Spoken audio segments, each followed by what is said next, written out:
Olá, aqui é a professora Eliana. Nós iremos resolver neste vídeo a atividade 12 do livro Trilhas de Aprendizagem 2 do 8º ano.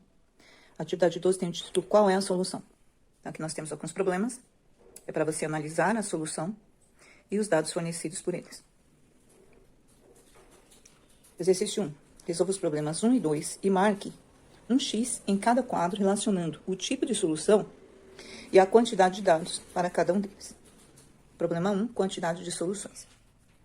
Então, aqui nós temos probleminha para ser analisada a solução. Para ser analisada, nós precisamos primeiro resolver, certo?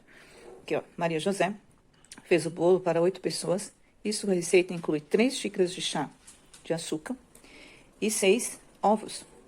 Se ela quiser fazer esse bolo para 4 pessoas, quantas xícaras de chá de açúcar e quantos ovos ela usará?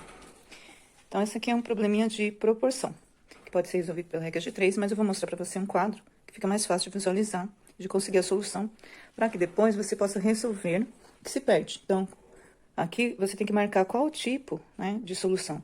Se é um problema sem solução, se é um problema com uma solução, com várias soluções ou com infinitas soluções. E depois sobre a quantidade de dados. Eu fiz um quadro para você entender melhor. Aqui, como nós estamos resolvendo um problema de receita, as grandezas das quantidades são proporcionais. Se eu dobrar um valor, todas as outras quantidades serão dobradas. Se eu diminuir pela metade, que nesse caso aqui, o número de pessoas, a quantidade de pessoas para essa receita será diminuída pela metade. Logo, as outras quantidades, as outras grandezas aqui, as quantidades também serão a metade. Então, ó, a metade de pessoas para essa receita é 4, certo? 4 é metade de 8. Metade de 3 é 1,5. Metade de 6 é 3. Aí você já tem, sem precisar fazer a regra de 3, né? Dá pra fazer pela regra de 3 também. Mas se você fizer o 4, fica mais fácil de visualizar. Logo, temos já a resposta. Será utilizada via a pergunta, né? Quantas xícaras de chá de açúcar e quantos ovos? 1,5 xícaras ou 1,5 xícara de açúcar e 3 ovos. Pronto. É uma única solução. Não tem mais de uma solução. Então, aqui, você vai responder, né, colocar com X aqui, que é um problema com uma solução apenas, né? Porque tem problemas também sem solução, tem problemas com várias e tem problemas com infinitas soluções, mas nesse caso é uma única solução. A outra pergunta aqui, ó, quantidade sobre a quantidade de dados. Nós tivemos exatamente os dados, né, que foram utilizados, tá? Não tivemos falta de dados nem excesso de dados, tá bom? Então, fica assim. O problema 2 tem 2 palavrinhas aqui que precisa ser corrigida, tá? Primeiro aqui, ó, invente e revolva. Não, é invente e resolva.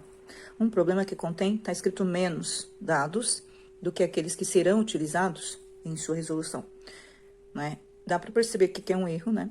De gráfica, talvez, e aqui é mais. Só que eu vou mostrar também um problema com menos dados do que precisa, tá? Então, nesse 2 aqui, você coloca problema resposta pessoal com mais dados do que precisa, como o problema anterior. Então, aqui um exemplo, né? Paulo e Raul têm juntos 40 figurinhas. Paulo tem metade das figurinhas. Raul tem 20 dessas figurinhas. Quantas tem Paulo? Então, quando diz aqui que Paulo tem metade, já responderia a pergunta. Se ele tem a metade de quanto? De 40, já seria suficiente para responder que ele tem 20. Não precisaria dizer que Raul tem 20 dessas figurinhas. Então, tem dados a mais, mas você pode colocar um do seu jeito. É uma resposta pessoal. Aqui tem um exemplo de um problema que falta dados para responder uma pergunta. O preço do pacote de arroz de 5 quilos sofreu um grande aumento. Hoje, no mercado, o mais barato custa R$20. Qual o preço do mais caro? Então, com esses dados aqui, não é possível responder essa pergunta.